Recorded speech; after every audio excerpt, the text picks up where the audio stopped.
Friends, ফোরআর্ম muscles খুবই important muscles আমাদের হাতের জন্য, যেটাকে স্ট্রং বানানো আপনার জন্য অনেক বেশি জরুরি। যতগুলি এক্সারসাইজ আমরা করি, আগেও আমি আপনাদের বলেছি যে এক্সারসাইজ আমাদের হাতের, আমাদের আঙুলের ইউজ করি। আর আমাদের ফোরআর্ম মাসল স্ট্রং হলে ভারী থেকে খুব ভারী ওজন উঠাতে পারবেন। আর আগে এটাও বলেছি যে ভারী ওজন উঠালে আপনার বডি সহজেই তৈরি হয়ে যাবে।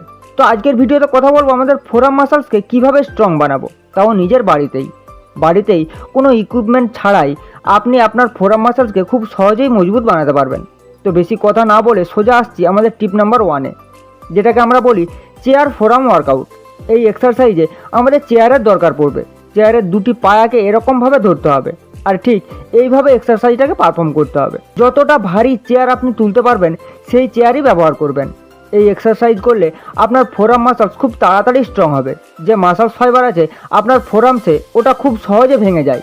এই এক্সারসাইজ শুয়ে করতে হয়। তো এতে কি হয়, শরীরে অন্য কোনো মাসলস ইউজ হয় না, শুধুমাত্র আমাদের ফোরআর্ম মাসলসেরই ইউজ হয়। তো সেই জন্যই ফোরআর্ম মাসলস সহজেই স্ট্রং হয়ে যায়।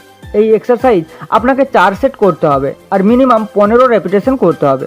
এরপরেই আসছি দ্বিতীয় এক্সারসাইজে, যেটা হলো গ্রিপ অ্যান্ড হোল্ড এক্সারসাইজ।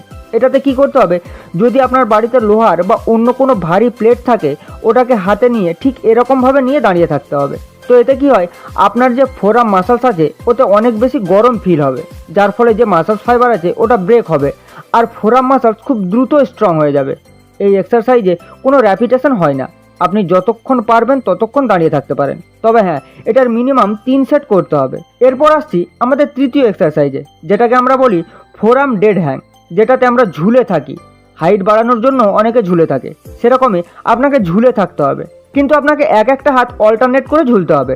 যতক্ষণ পর্যন্ত আপনি ঝুলে থাকতে পারবেন ততক্ষণই আপনার জন্য ভালো। এই এক্সারসাইজ আপনার হাতকে অনেক বেশি মজবুত তৈরি করে, আপনার ফোরআর্মসকে মজবুত বানায়, আপনার যে গ্রিপ আছে সেটাকেও মজবুত বানায়।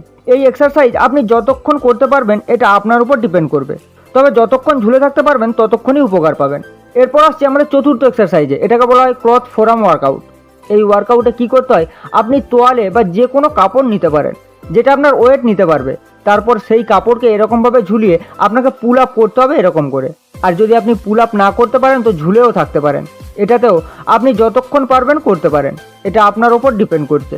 এরপর কথা বলবো শেষ এক্সারসাইজ নিয়ে। দেখুন, আপনি যদি নর্মাল পুশ আপকে এরকম কোনো জিনিস ধরে করতে পারেন তাহলে আপনার যে ফোরআর্মস আছে ওটিও ট্রেন হয়। তো এইভাবে পুশ আপ করেও ফোরআর্ম মাসলসকে স্ট্রং বানাতে পারবেন। যতগুলি এক্সারসাইজ আমি বলেছি, এই সবগুলি এক্সারসাইজ করে আপনি আপনার ফোরআর্ম মাসলসকে খুব কম সময়ে স্ট্রং বানাতে পারবেন। এই ছিল আজকের ভিডিও। ভালো লেগে থাকলে ফ্রেন্ডসদের সঙ্গে শেয়ার করুন আর ভিডিওটিতে একটি লাইক করুন। আবার আসবো নতুন একটি ভিডিও নিয়ে। ততক্ষণ সুস্থ থাকুন, ভালো থাকুন আর নিজের খেয়াল রাখুন। ধন্যবাদ।